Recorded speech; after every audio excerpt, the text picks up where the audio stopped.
जद दा पुत्तर बाहर गया है, खाली होकर बाहर गया है। झूठे हासे हसदी पई है, मां लोकां नूं दसदी पई है। डॉलर पाउंड कमांदा है सोहना, उथे दफ्तर जांदा है सोहना। उच्ची कोठी पा बैठी है, सोहना घर बना बैठी है। कुल्ली छड़ के कोठी पाई है, कीती सारी उस कमाई है।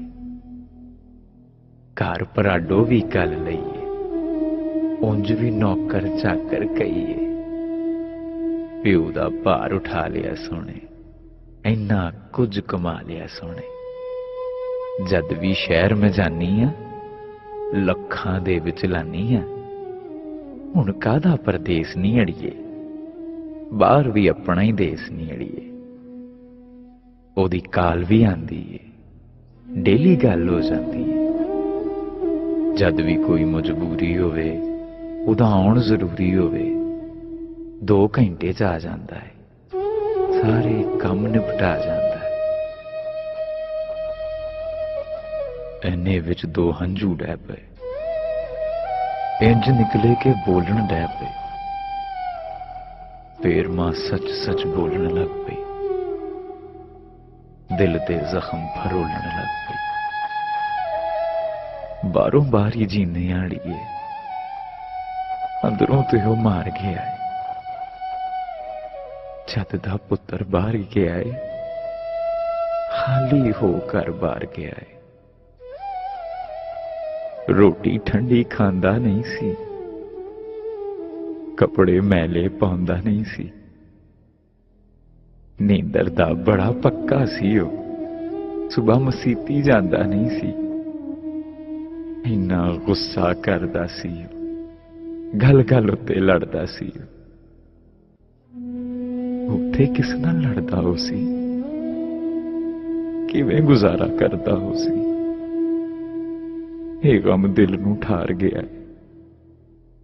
जद दा पुत्तर बाहर गया है, खाली होकर बाहर गया है। 6 माह पहले आया सी ओ, अपने घर पर आया सी ओ। रोटी ठंडी खा लैंदा है, कपड़े मैले पा लैंदा है। जितण वाला हर जांदा है, हुण ते हर गल जर जांदा है।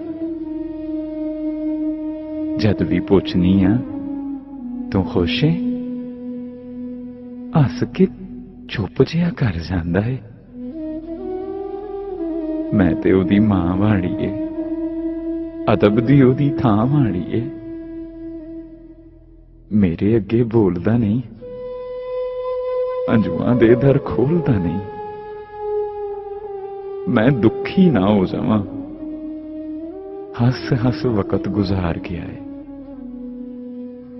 जद दा पुत्तर बाहर गया है, खाली होकर बाहर गया है। मैं ओनू पहचाननी आ, मैं ते हर गल जाननी आ। खोले परदेस नहीं अड़िए, देस ते हुंदा है देस नहीं अड़िए। अग विच सड़न कमाइयां अड़िए, पाइयां जिन्ना जुदाइयां अड़िए। हुण ते ये इरादा कीता है, अपने दिल नाल वादा कीता है, रुखा सुखा खा लांगी मैं, वापस पुत्र बुला लांगी, वापस पुत्र बुला लांगी।